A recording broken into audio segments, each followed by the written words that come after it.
Come on, come on, come on, come on, come on, come on, come on, come on, come on. As one, Crookshank, your one and only Move Swiftly speaker, checking in for a daily Move Swiftly thought, giving you a perspective on teamwork that you will not get anywhere else. Tuesday, folks, Tuesday, March 11th, 2025. You know what we do every Tuesday around here? Top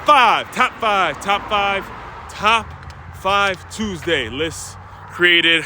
Wow, it's crazy to think about this stuff, man. It has literally been about a full year now since we've been doing Top 5 Tuesday every Tuesday. It actually started around this time, March Madness, when all the Caitlin Clark was jumping off. I remember it was, I did a Top 5 list of hometown heroes. I remember that because it was Caitlin Clark and there was all this talk about her and, you know, how she played for her hometown, and my top 5 most influential college players that played for their hometown. And it was Shawn Merriman, Caitlin Clark, Skylar Diggins, Tim Tebow, Reggie Bush. That was my top 5. And here we are roughly about a year later. We're approaching a year. I'm not sure if it's been a full year. In fact, me saying that kind of brings me to the topic of today's top 5, which is top 5 reasons why you need to go out and find your own sources of news, your own news sources. It's so important nowadays that you take advantage of the times that we live in, and, you know, go out and find the people that you really vibe with, that you connect with, tune into them, and it helps even if you're not necessarily a content creator. This is a person that wants to, you know, develop some knowledge about a certain situation. You know, filter out the people that you listen to so your day-to-day relationships are getting better. And I'm living proof example of this very thing. So today, top 5 reasons why you gotta develop your own news sources. I sort of already stepped on reason number 1 and reason number 2. Reason number 1 is, again, it's 2025. All right, it's 2025. It's time for you to understand that, look, there's a lot of smart, really intelligent people that have a lot of diverse backgrounds, and you have to engage in that in some kind of way. And number 2 is kind of piggybacking off number 1, where if you think about the way the legacy media works now, the traditional way in which we used to get our news, nowadays it's going to be based on how much engagement you get via social media. That's the way these topics are broached. That's the way things are prompted, and, you know, discussions are started based on how much engagement you're going to actually get on social media. And I'll dive deeper into all that concept later on in the live stream. And number 3, again, a point that I sort of stepped on already, you get different perspectives, all right? It's important that you get different perspective. In fact, just what sparked this list is the situation that happened with LeBron and Stephen A. Smith last week, and I've addressed it. I've wrote an article about it, and I'll be kind of addressing it throughout. I'll be addressing pieces of it throughout the week. But when you get different perspectives, when you have the opportunity to get different perspectives, it allows you to become more diverse in your articulation. You're more diverse in the way you speak on situations, more diverse in the way you handle certain situations that you may be dealing with day to day. I'll give you an example.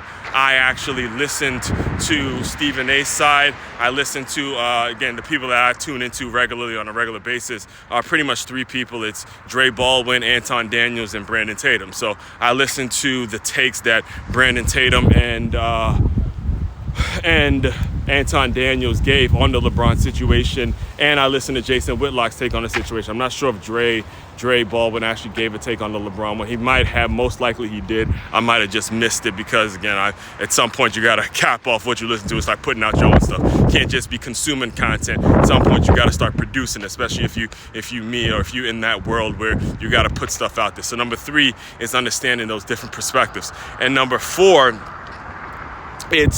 this one's really, really important because you can track what a person says. And I'm going to give you an example later on in the live stream. But when you look at the way I addressed the Stephen A. LeBron situation, and then you look at yesterday what Stephen A. Smith said on his podcast, it was identical. I mean, exactly word for word what I said before he said it. I explained to you, again, Stephen A. has been the main one that has been very fair to Bronny and the media, and the fact that he would approach him. There was also some takes given, like if you're gonna to approach him, LeBron, now you got to approach everyone who said way more malicious and mean things about your kids. So again, tracking what a person says over the span of a couple years, that's another thing that's incredibly important, why you have to develop your own news source. And finally, got to stay connected to the young people. All right, the young people are the ones that are going to be responsible, that are our future leaders. They're the ones who are going to take responsibility and be the ones pushing society forward. So number 5,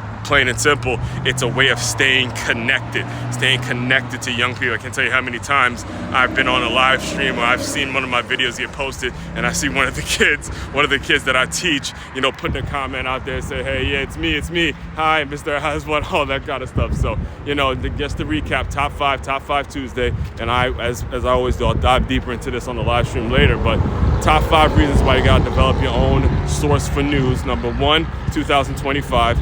Number 2, legacy media is following social media now in terms of the engagement. Number 3, you get those different perspectives. Number 4, you have an opportunity to track what a person says over the span of time. And number 5, you got to stay connected to young people, all right? All that being said, main website to check out to dive deeper into everything I'm doing, MakeYaMove.com. That's MakeYaMove.com. One-stop shop for all your teamwork and your self-development needs. As Juan Cruikshank, your one and only Move Swiftly speaker. Check it out. You guys continue to move swiftly. We will talk more soon.